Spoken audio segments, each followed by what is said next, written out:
हर रोज एक नई कहानी देखने के लिए चैनल को सब्सक्राइब करें और बेल आइकन दबाना ना भूलें। सलोनी एक छोटे से गांव में अपने पूरे परिवार के साथ रहा करती थी। ऐसे ही एक दिन सलोनी अपने पूरे घर की सफाई कर रही होती है। तभी सलोनी की सास रीमा आती है। अरे बहू, तूने घर में धूल धूल क्या कर रखी है?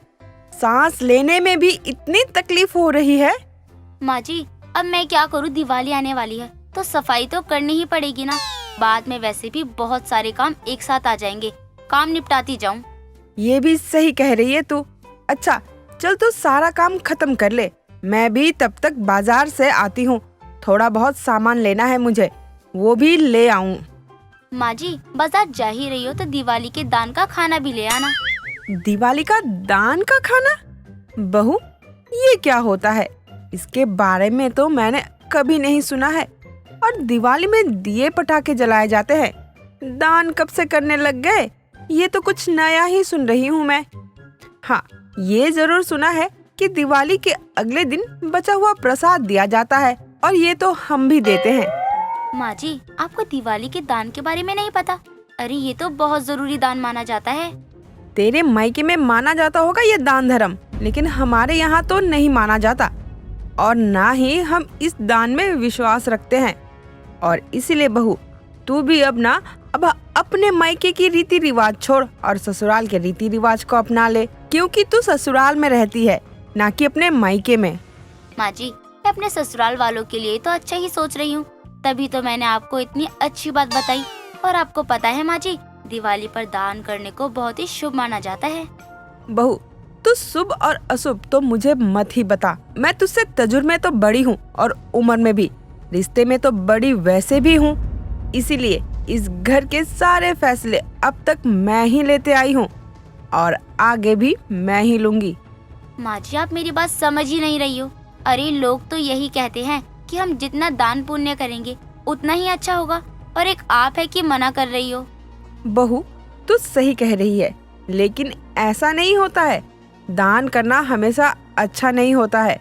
जरूरी नहीं है जो हम दान कर रहे हैं वो सही इंसान के पास पहुँचे, और दान अगर सही जरूरतमंद इंसान को मिले तभी अच्छा होता है। हाँ माँ जी, आप बात तो सही कह रही हो। रीमा अपनी बहू को समझा देती और सलोनी भी अब अपनी सास की बात से सहमत हो जाती है। सलोनी अब अपने दिमाग से दिवाली के दान की बात को निकाल देती है। ऐसे ही कई दिनों तक चलता रहता है। कुछ दिनों बाद रीमा मंदिर जाती है और पंडित जी से कहती है, पंडित जी, आशीर्वाद दीजिए, मेरे घर में कभी कोई परेशानी ना आए, भगवान की कृपा बनी रहे। बेटा, भगवान का आशीर्वाद तो सभी बच्चों पे होता है, लेकिन कई बार बच्चे ऐसा कुछ कर देते हैं कि उनके माँ बाप यानी कि भगवान उनसे मुंह मोड़ लेते हैं। मतलब पंडित जी, आप क्या कहना चाहते हो? रमन अपने घर जा रहा होता है, तभी उसके पैरों पर गिरकर एक बूढ़ी औरत आती है। बेटा, बहुत भूख लगी है, कुछ खाने को दे दे। 4 दिन से कुछ नहीं खाया, बहुत भूख लगी है बेटा। भीख मांगने में शर्म नहीं आती क्या? ऐसे भीख मांगकर कब तक गुजारा करोगी अपना? कुछ काम करो, कम से कम किसी के आगे हाथ तो नहीं फैलाना पड़ेगा। बेटा, हाथ फैलाना किसी को अच्छा नहीं लगता है, लेकिन सब यही बोलते हैं, कोई काम नहीं देता। हम मजबूरी में हाथ फैलाते हैं, मजबूरी में ही भीख मांगते हैं। ये सब नाटक है। आप लोगों का तो यही काम है, बस काम मत करो, लोगों से पैसे लेते रहो और अपना पेट भरते रहो। अब भी आप लोगों के पास इतना हो गया हो कि पेट भर जाए, लेकिन भीख मांगते हुए शर्म नहीं आती होगी। बेटा, अगर मेरे पास कुछ खाने को होता तो मैं यूं तेरे आगे हाथ ना फैलाती। किसी की मजबूरी में मदद नहीं कर सकते तो मत करो, लेकिन किसी बेसहारा को ऐसे सुनाओ भी तो मत ना। रमन उस औरत की बात को अनसुना कर देता है और वहाँ से चला जाता है। रमन को उस औरत की बात से कोई भी फर्क नहीं पड़ता। अगले दिन जब रमन काम के लिए जा रहा होता है तो सामने से उसी औरत की अर्थी जा रही थी। तो रमन लोगों से पूछता है और पता चलता है कि खाना न मिलने की वजह से उस औरत का देहांत हो गया है। हे भगवान, ये मुझसे कैसा पाप हो गया?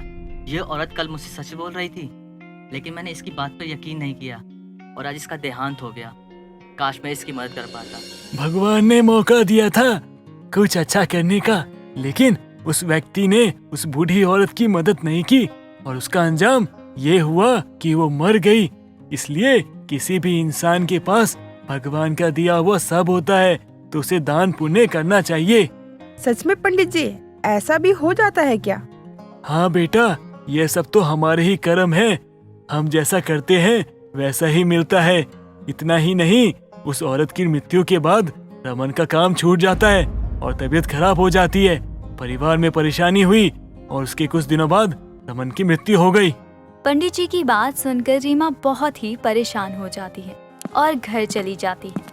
घर जाने के बाद रीमा चुपचाप अपने कमरे में जाती है और यही सब सोच रही थी। उसी शाम रीमा का बेटा देव घर आता है और जख्मी हालत में होता है। देव बेटा, ये क्या हुआ तुझे? इतनी चोट कैसे लगी? माँ, वो मेरा एक्सीडेंट हो गया माँ, और मैं जिस सेठ के घर काम करता था उन्होंने भी मुझे काम से निकाल दिया। एक झटके में मैं बर्बाद हो गया माँ। क्या तेरी नौकरी चली गई? हाय मेरा बच्चा, सर पर इतनी चोट आई है तुझे। पता नहीं किसकी बुरी नजर लग गई है मेरे बेटे को। घर में कुछ न कुछ बुरा ही हुए जा रहा था, जिससे रीमा भी काफी डर जाती है और बार बार पंडित जी की बात को ही सोचने लगती है। ऐसे ही चल रहा था। 2 दिन बाद दिवाली आती है। घर में भी रोशनी तो थी, लेकिन रौनक बिल्कुल नहीं। पूरे घर में सन्नाटा था। तभी रीमा अपने घर के बाहर कुछ गरीब लोगों को बुलाती है और उन्हें दान का खाना देने लगती है। ये सब दिवाली का दान का खाना आप सब लोगों के लिए। हम लोगों को भगवान माता लक्ष्मी ने इतना तो दिया है कि हम किसी गरीब की मदद कर सकें। रीमा को दान करती हुई सलोनी देख लेती है। माँ जी, आप दान कर रही हो, लेकिन आप तो बोल रही थी कि हमें दान नहीं करना चाहिए। बहू, तू चाहे मेरी बात माने या ना माने, लेकिन जो सुख और पुण्य दान करने में है ना, वो किसी में भी नहीं है। जो चीज मैं कर रही हूँ वो अब हम सबको करनी चाहिए।